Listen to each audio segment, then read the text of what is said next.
Hoy les voy a compartir la conversación que tuve con Alberto Rojo. Alberto cumple una particularidad muy grande porque es científico y músico al mismo tiempo, y ambas cosas con un gran éxito. Como científico es profesor de la Universidad de Oakland en Estados Unidos, y como músico es guitarrista e incluso se dio el gusto de grabar con Mercedes Sosa. Alberto además es uno de los responsables de que yo haya estudiado una carrera científica. A mí ya me gustaba Borges desde la adolescencia y una vez me topé con un librito que es el que puse de portada para este episodio, donde hay ensayos que relacionan a Borges con la ciencia. A mí me atrapó tanto ese libro que terminé dándome cuenta que me gustaba más la ciencia que la literatura. Y Alberto es uno de los autores de ese libro.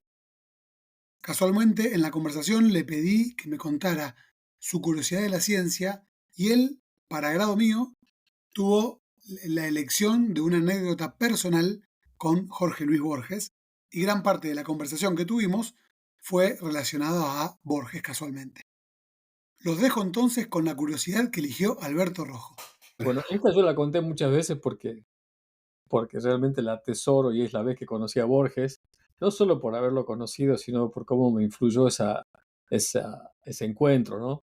Que fue un encuentro casual en el que estaba mi papá y mi Ujú. familia, en realidad, porque era el día siguiente a mi casamiento. Esto fue el 9 de julio de 1985. Y 85, o sea, Borges, bien anciano. sí, era el año anterior a su muerte. Ujú. Mi viejo estaban parando en el Hotel Dorá, que queda en la calle Maipú al 900, está justo al frente de donde vivía él, y nosotros fuimos a saludarlo antes de, la, irnos de luna de miel, y mi viejo me dice, mira, ¿quién está ahí? Y estaba Borges con la, con la presencia que todos conocíamos o que yo también conocía a través de la publicidad, ¿no?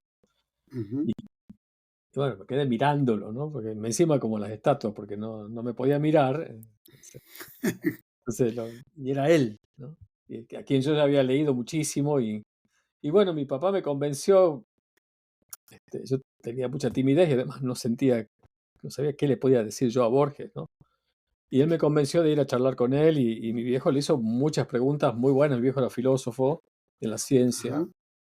y los dos habíamos leído mucho a Borges. Yo lo admiraba quizás más que mi viejo, pero mi viejo le hizo preguntas me acuerdo, muy lindas, ¿no? Le preguntó, por ejemplo, qué opinaba de Ortega y Gasset. Y Borges dice, sí, lo conocí cuando vino a Argentina y me pareció cero, ¿no?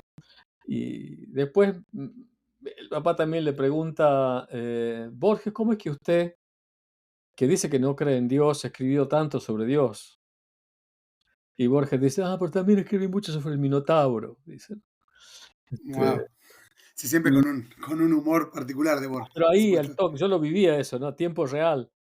Y al final, y esta fue la parte que a mí me cambió la vida en cierto punto, yo le comenté a él que en el Balseiro yo había estudiado de un libro que se llama Física Térmica, lo tengo acá en algún lado. No, lo tengo en el auto porque estaba enseñando el cuatrimestre pasado. Este, de Kittel, Charles Kittel, y en un problema de final de capítulo, es un libro de estadística, dice estimar la probabilidad de que monos tecleando al azar después de 100 años escriban el Hamlet, ¿no? Por supuesto, la probabilidad es muy chica, pero había que calcular esa probabilidad como cuantitativamente, estimarla al final del capítulo. Y en la nota al pie decía, para un estudio literario científico, ver la biblioteca de Babel de Jorge Luis Borges. Y Qué digo yo, maravilla. wow, Borges citado en un libro de física y no como un cuento, como un estudio literario científico.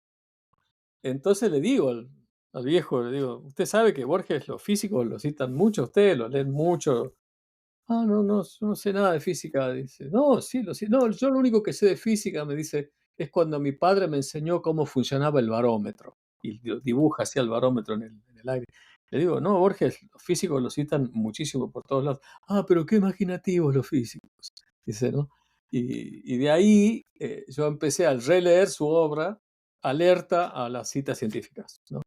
Ujú. Mucho más alerta y mucho más pendiente y hermanándome con la obra desde la lectura científica, ¿no?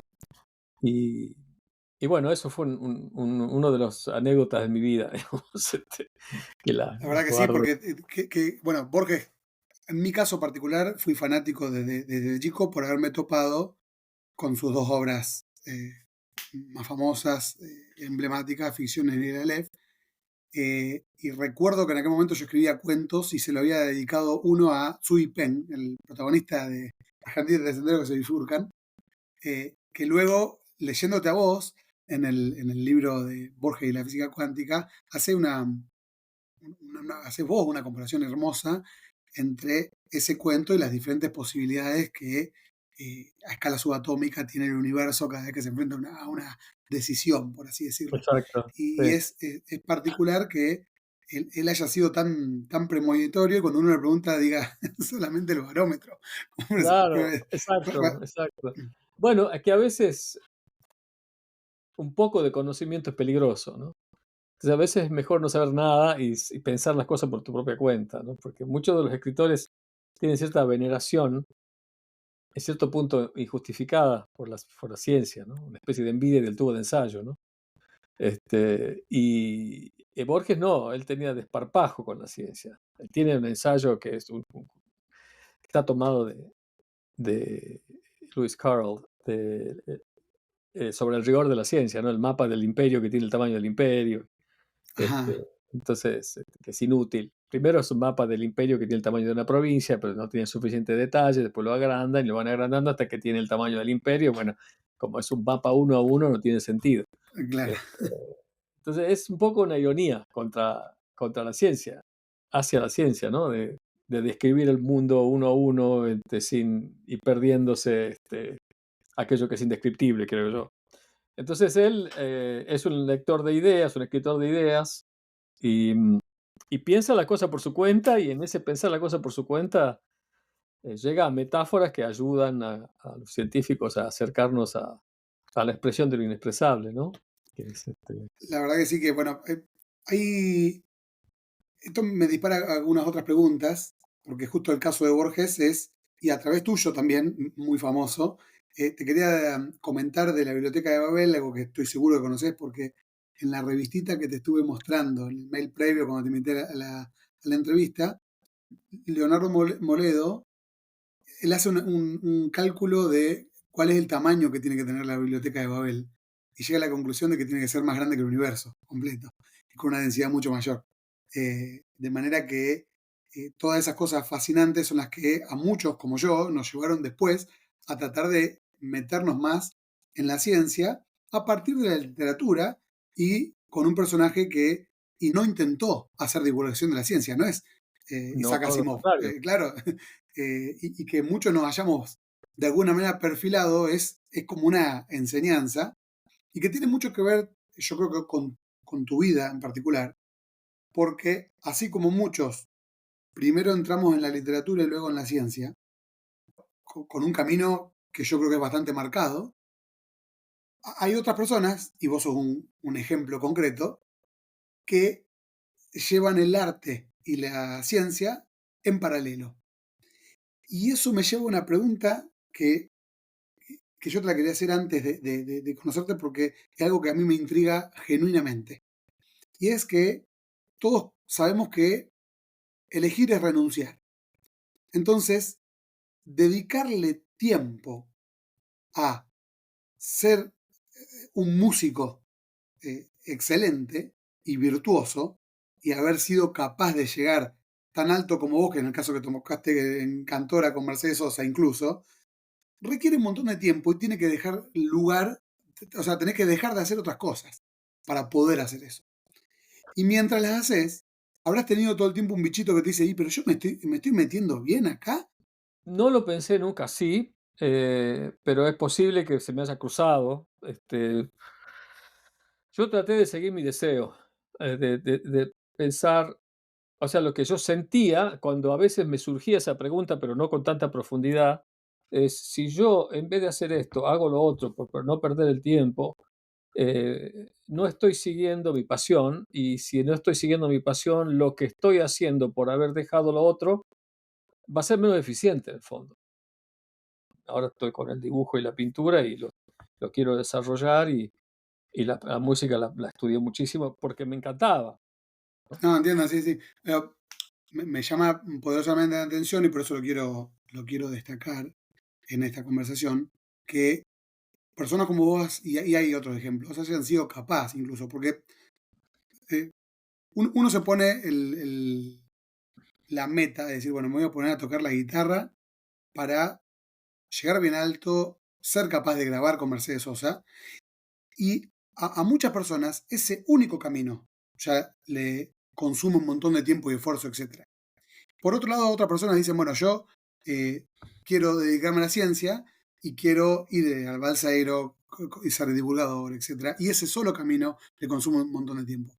Que en una sola vida Ahora, sean uno capaz de hacer ambas cosas al mismo tiempo llama poderosamente la atención. Por eso pero alguien yo es... nunca me Ujú, propuse eso. ujú, O sea, ir al brasero sí me propuse, pero grabar con Mercedes Sosa no me lo propuse. Digamos, la primera chacarera que grabé con Mercedes, la compuse ujú. en Bariloche 20 años antes y era porque yo quería comprar una chacarera y que quería hacer las canciones que más me gustaban. Y mi mujer me dice, sería lindo que la grabe Mercedes Sosa. Y yo digo, sí, claro, como que qué lindo que sería que venga San Martín a tomar un mate, digamos. Y 20 años después, por esas casualidades, la conozco a ella, le muestro la chacarera y dice, no, esto la quiero cantar yo. Este, y después yo le contaba a ella esto, digamos, para mí esto es como un sueño hecho realidad, pero yo nunca trabajé hacia Claro, o sea, no me propuse llegar a grabar con Mercedes, me propuse hacer la mejor música que podía y, y ser el mejor artista que podía, claro. estudiando, copiando, imitando, aprendiendo y practicando, ¿no? Que la formación científica te sirva para hacer música, de eso estoy convencido. Te quiero consultar si hacer música profesionalmente te sirvió a vos para hacer mejor ciencia. O para hacerte Totalmente, otras preguntas. totalmente, porque el método o sea, digamos, es un ida y vuelta, el proceso creativo es el mismo. O sea, la ciencia es un dibujo de la realidad.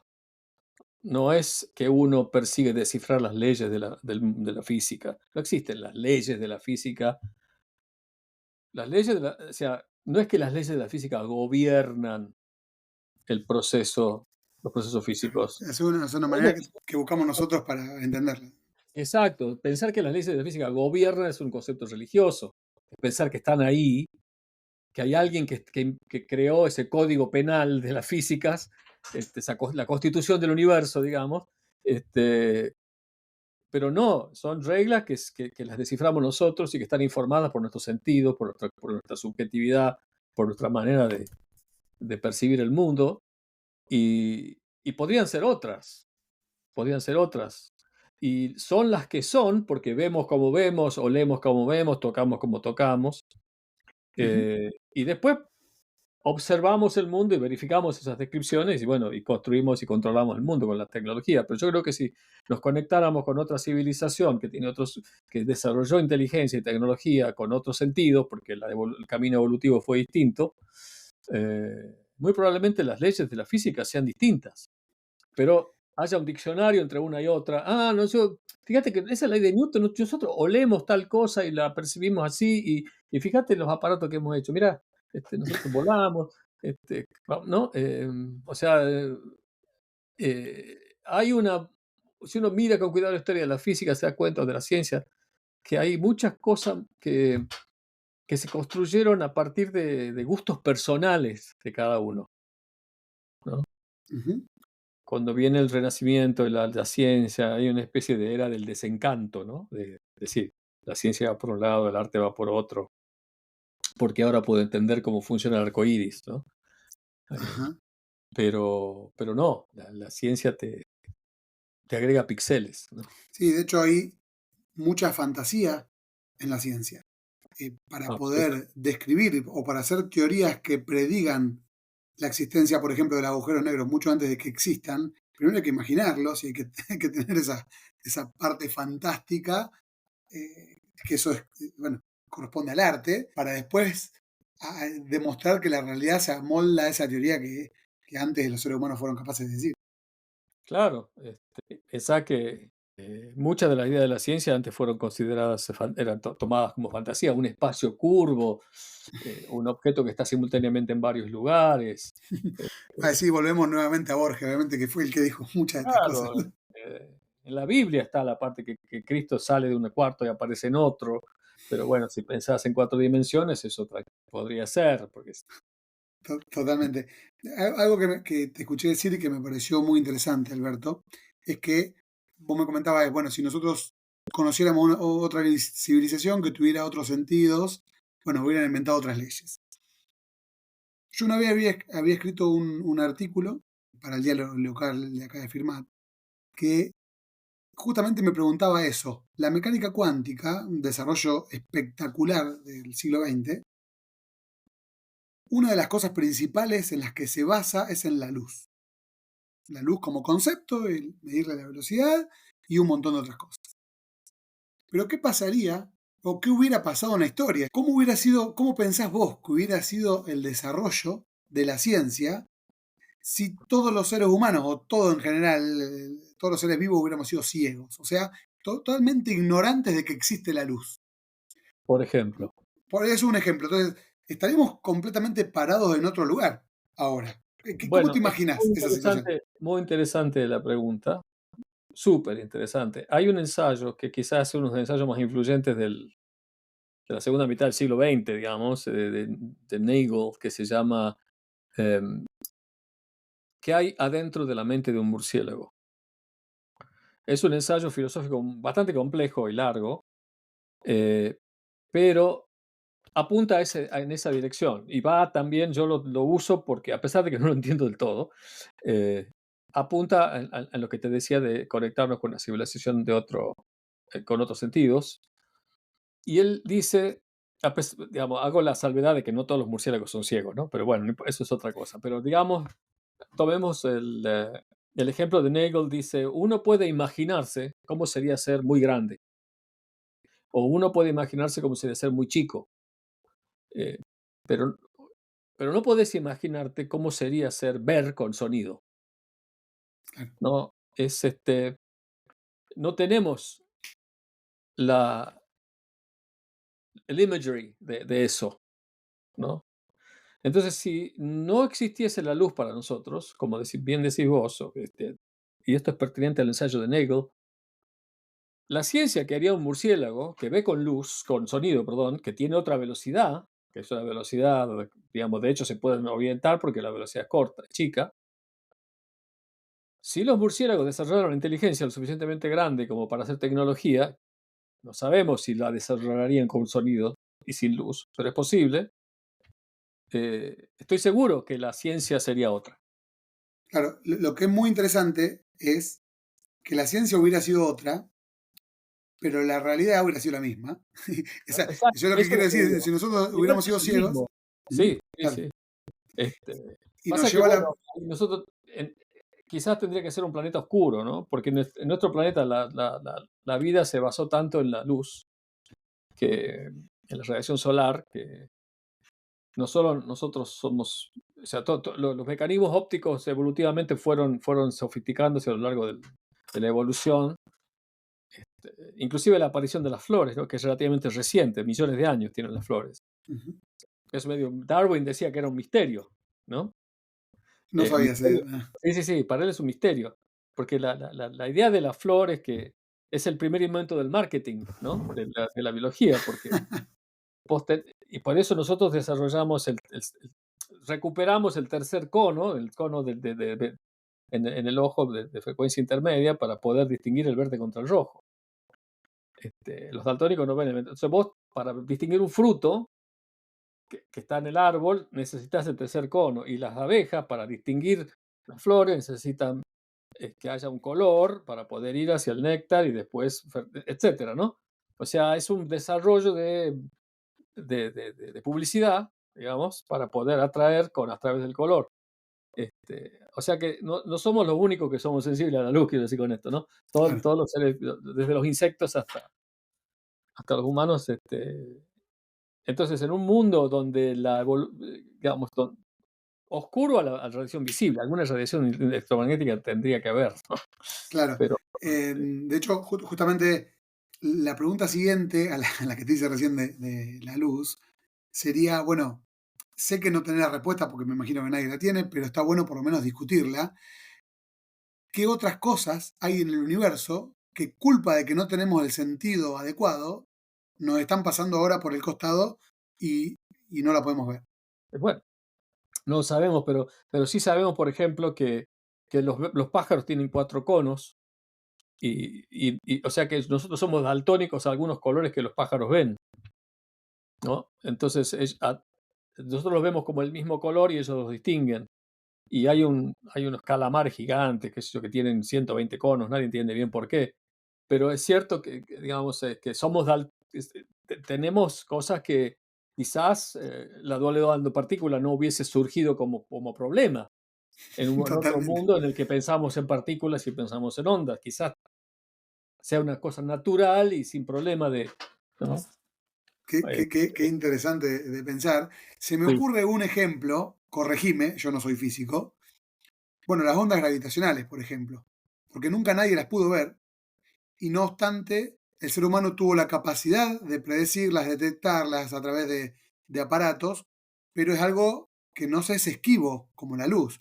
O sea que podría pasar, o podría haber pasado, que aún siendo ciegos a la luz, hubiéramos tenido la inteligencia suficiente para saber que hay algo ahí que existe y, bueno, como pasa con las ondas gravitacionales. claro. Sí, de hecho, bueno, es interesante pensar si hay algún estímulo al cual somos completamente indiferentes que puede estar llegando ¿no? Porque si Bueno, pensamos en las descripciones de mecánica son la radiación solar, la electromagnética, es cierto que no las vemos, claro, pero somos sensibles a un fragmento. claro. Con el sonido somos sensibles a un fragmento un poco más grande. Con la gravedad, bueno, estamos agarrados al piso, la sentimos. Este, Está bien. pero hemos descifrado otra fuerza, digamos, la fuerza fuerte, la atracción débil. Este, Claro que ahí los claro, sentidos los no tienen nada instrumentos que que ver y, hemos desarrollado para expandir los sentidos son realmente alucinantes, ¿no? claro. Bueno, quiero cerrar la entrevista con esta pregunta que se la quiero hacer a todos. Ya nombramos muchísimos científicos, pero vos, si tuvieras que vivir la vida de uno, elegir uno, y ¿a quién elegirías? Bueno, yo elijo a Einstein. No, no tanto por su vida personal, porque primero que no la conozco tanto, y segundo porque se han escrito tantas cosas, a veces contradictorias, que sé yo, de su vida, pero le tengo tanta admiración y cuando estudié su obra, digamos, sus trabajos, pensé, qué sensación maravillosa debe ser encontrar algo de esta naturaleza y encontrarlo como lo encontró él, ¿no? Encontrar ni la relatividad especial, después la relatividad general, después hacer la cuenta de la relatividad general y virar a ver, esta teoría completamente nueva, a ver, veamos si tiene que ver con algo, tiene que ver con algo del mundo, y de pronto ves que la precesión del perihelio y de Mercurio coincide exactamente, que predecís la curvatura de la luz y se mide, y que después en la variación del tiempo, una cosa tan ridícula que vos decís, ¿de dónde va a salir esto? Que el tiempo cambia. O sea, las ecuaciones estaban, las había derivado Lorentz, pero vos decís, bueno, el tiempo va a cambiar en un más absoluto y vas y lo medís y es así. La sensación de descifrar algo tan, tan nuevo, este, es comparable a decir, a escuchar, qué sé yo, la Quinta Sinfonía o a ver cómo te salió el David o Claro. este, Sí, igual con una diferencia enorme, porque ni la Quinta Sinfonía ni el David habrán sido conscientes del impacto futuro, me imagino, en el momento. En cambio, Einstein, mientras llevaba a cabo su teoría, ya sabía que estaba desafiando al mismísimo Newton. Me imagino lo que habrá sido vivir en Sopo. claro, pero cuando escribió, sí, es en la general, pero después tenía toda la relatividad especial, el efecto fotoeléctrico. Bueno, pero claramente, bueno, la cuántica participó fuertemente, pero la, no sé, el vínculo espiritual con el mundo que uno puede llegar a tener al ser el, digamos, el que descubre eso, si lo siento tan fuertemente cuando lo entiendo, lo que debe ser cuando sos el primero que lo entiende, ¿no? Porque en el fondo somos conquistadores, digamos, exploradores, ¿no? Más que conquistadores. Y, Exploradores. Entonces, cuando llegás a un territorio que no llegó nadie antes, decís, pucha, mirá, ahora lo voy a contar al mundo y esto es así, no lo, este, y le encontrás un truco a la naturaleza, descifraste un fuerte. me imagino, me Una imagino que cosa sí. parecida a la revelación religiosa, ¿no? La parte religiosa. Es lo más, digamos, para los no creyentes es lo más cercano o lo que para mí significaría la revelación. Sí. Em, el- Alberto, La- te quiero hacer una consulta. Tu libro que me encantó, y de hecho lo iba a buscar y bueno, lo tengo acá atrás. En alguno de estos, atrás, abajo de estas sillas, está El azar en la vida cotidiana dos veces. Una vez ya leído por mí, la otra vez todavía envuelto, preparado para regalar, no sé a quién. Pero, viste que te pasa con algunos libros que te gustan muchísimo, decís, yo esto lo tengo que regalar, entonces ya me lo compré y ya le voy a elegir el destinatario. Eh, Eso, quiero consultarte a vos con respecto al azar. ¿Cuánto crees vos en tu vida que tuvo que ver el azar? Cuando uno te escucha, ya sabe que estás enormemente formado en física y que eso, como bien vos me dijiste, fue producto del esfuerzo, o digamos mayoritariamente del esfuerzo. Y eh, lo mismo con la capacidad de desarrollarte en un buen músico y ahora en un buen dibujante, sin duda. Pero también tenemos que asumir que una parte es de azar, y yo no sé si fue en tu caso o no, y quiero que vos me digas qué te pareció en tu caso en particular. Hay varios niveles que te puedo contestar la pregunta, pero por un lado el universo es causal, ¿no? O sea que no existe el libre albedrío, no existe en principio el azar, al menos el nivel clásico, ¿no? Ujú, El nivel cuántico sí. Por otro lado, somos fruto del azar, digamos, si el azar es aquello, es el, ¿por qué existe un azar, como lo llamamos así? Porque hay un número de variables a las que no tenemos acceso y se mezclan tanto que se nos parece como un fenómeno azaroso, digamos, ¿no? Pero en el fondo hay una causa, ¿no? claro.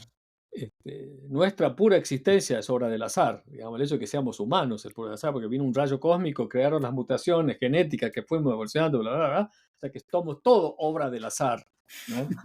Por una obra del azar nací en Tucumán, hijo de padre santiagueño y tucumana, y no nací en cualquier otro lugar del planeta, por obra del azar soy quien soy en este momento del tiempo, digamos, podía haber nacido hace 500 años, podía no haber nacido, como dice Rubén Darío, este, pensar que un Ujú, instante pudo no haber sido la gloria que es mi vida desde que yo nací, ¿no? Este, pero después está lo que Milton Friedman llama la lotería de la vida, ¿no? O sea, Milton Friedman, que es el más conservador de los economistas, en su ajá, artículo del neoliberalismo, tiene una frase que hasta es poética y dice, el Estado, que tiene que ser chico, porque el Estado para los neoliberales tiene que ser chico, tiene que ocuparse de aquellos que no fueron beneficiados por la lotería de la vida, ¿no? O sea, yo fui beneficiado por la lotería de la vida, porque nací en una casa de padres maravillosos, padres muy, muy queribles, muy queridos, me trataron bárbaro, clase media ilustrada, pude ir a los mejores colegios, pude viajar. No nací en un lugar en donde mis padres, el ambiente era hostil y esa gente necesita muchísima ayuda. Yo recibí toda la ayuda que podía haber recibido. Entonces, en ese sentido, soy un ganador de la lotería de la vida. Después laburé porque me infectaron con el virus de curiosidad, digamos, ¿no? ujú, Me- y después yo seguí solo mi camino. Pero la meritocracia es un poco un mito, ¿no? claro, O sea, es cierto que hay que respetar el mérito y yo laburé muchísimo, pero salí eyectado con pendiente positiva de mi casa. totalmente. Sí, Entonces, bueno, mis padres ujú, también me educaron, o me no educaron, que es lo mejor, que es preservar la curiosidad, preservar el instinto infantil de seguir haciéndose preguntas, ¿no? me Este, encantó la frase de me no educaron. no, o sea, que es en el fondo no corregir lo menos posible. Y sí, el azar, por supuesto, Sí, digamos. tuviste la suerte de conocer a Borges en persona, por ejemplo. Por ejemplo, ¿no?